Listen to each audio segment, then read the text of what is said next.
Oh man, why they have to stop it there? Why they have to stop it there? Hype levels through the roof, and they have to stop it there. God Nadeko is finally here. She gives the most cringy and unsettling, but kind of juvenile and silly kind of introductions, and then it ends the episode. The ED plays, and I'm man.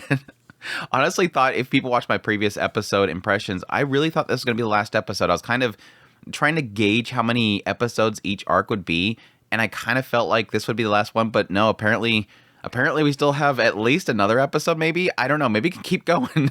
Like I said before, I don't really want this to end. I love Nadeko's character, and to get more and more, I'm just going to accept it, but damn, that's not the point which I wanted to stop it. I mean, it's a massive cliffhanger, and it is hype levels through the roof, but gosh dang. And honestly, I was really expecting in this episode we'd end up getting a Meek God Nadeko.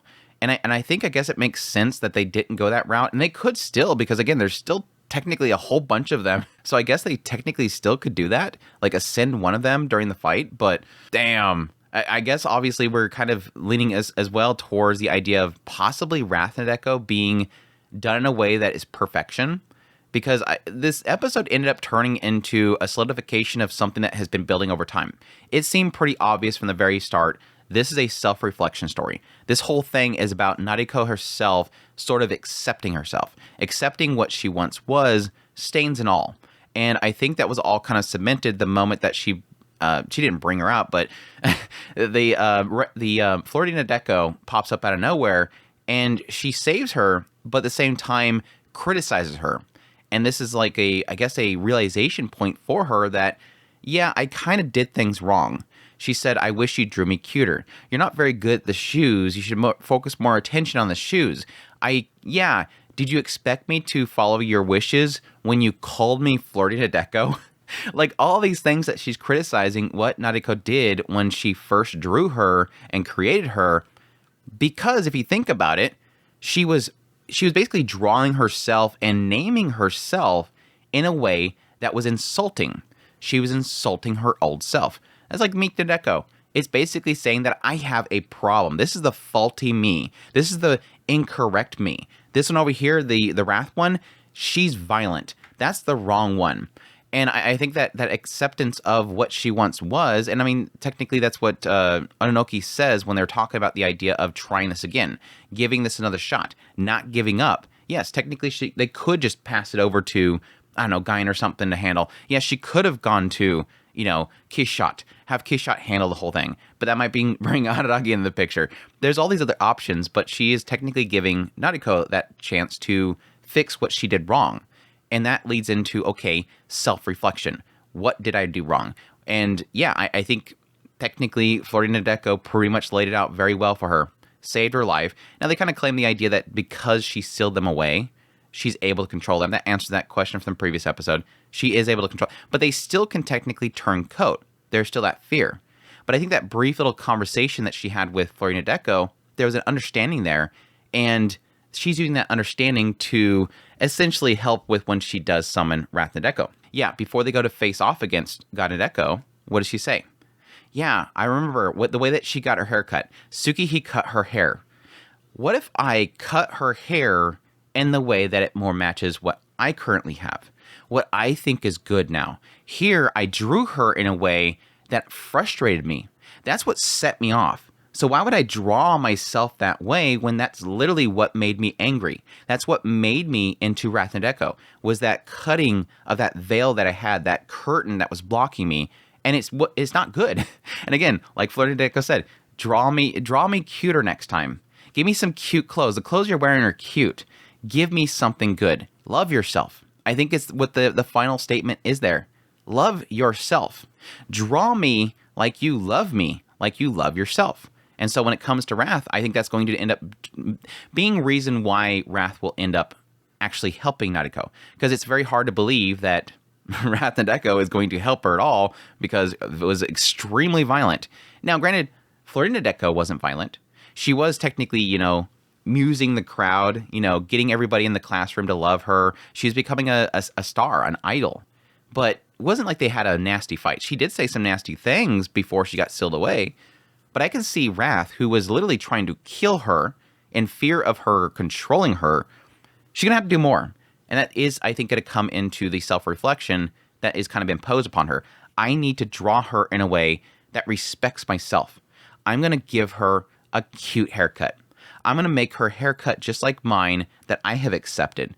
And I think that's going to be that self-reflection. I think it's going to turn everything. So we'll get the strength of Wrath Nadeko, but she'll actually want to help Nadeko, which is really cool. But yeah, that was an interesting little kind of reveal there, and I'm excited to see how that kind of wraps up. And I wonder if there will be I wonder what kind of self-reflection she can have with God Nadeko. I don't really necessarily know that was sort of a reflection of herself that was negatively put, but you can technically see it as this was her breaking point.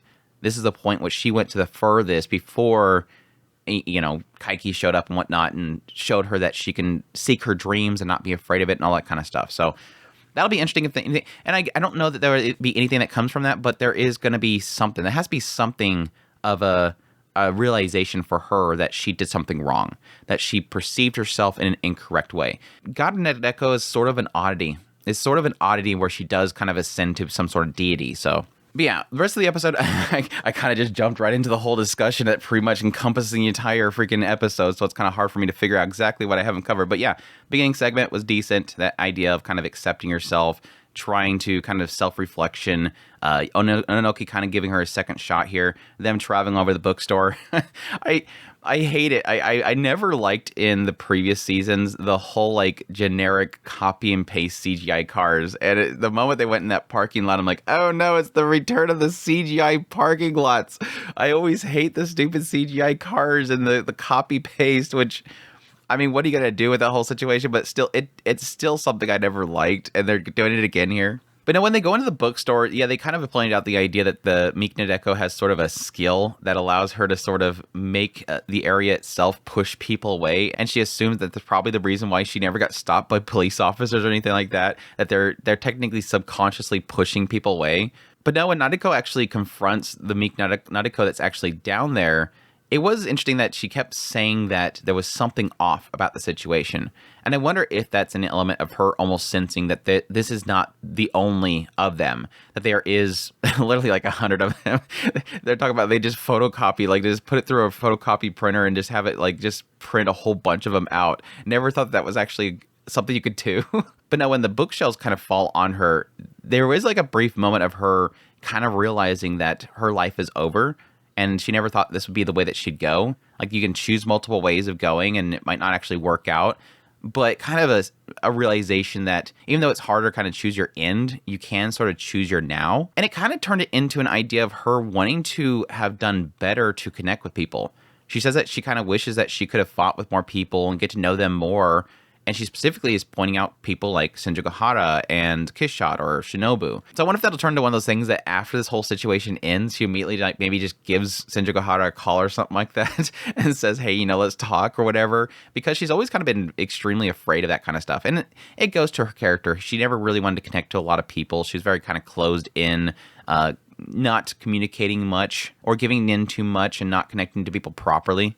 But yeah, I felt super bad when Florina Nadeko showed up to save her life. You should move quickly because I've never given it my all before, so I'm already at my limits. But no, again, it was kind of tragic in the idea that she's like, literally what you're wearing right now is super cute. Like, why you should draw me cuter next time. Again, it's kind of an aspect of don't hate me so much. Don't hate yourself so much. And then the whole scene with them seeing all the Nadekos and them just kind of walking around reading books and whatnot. It's like, this is the most inappropriate second floor of a bookstore ever.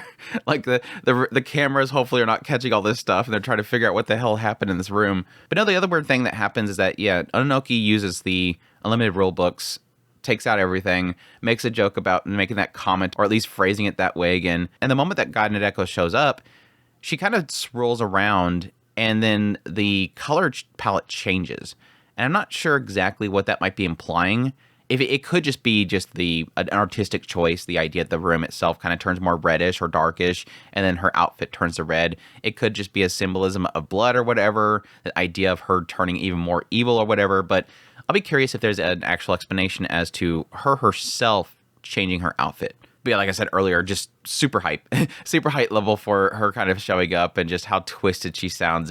It sounds very, again, like I said, very, very juvenile. very kind of unsettling and kind of childish, but then it kind of fits into her character of being very selfish and whatnot. But again, my assumption is that she's going to summon Wrath Nadeko. She's going to be changed. Her outfit's going to change. Her hairstyle is going to change, and that's going to possibly improve her, which is going to add another level that I've mentioned before about how powerful Nadeko is, and the idea that she can simply change her art, create a different familiar, bring them out, and make them even more powerful. I mean, it was a whole situation with the slug. She was literally like imbuing it with more power because she was putting so much detail into it, which presumably for these different Nadekos, she's not doing that because she's downplaying herself. She's criticizing herself as she creates them. So she could this time, instead with Wrath Nadeko, to actually bolster her up, improve her, and show her in a positive light, and she'll be even more powerful. So that'll be very, very interesting. They'll literally sit there and draw a bunch of weapons that she's able to bring out and fight with.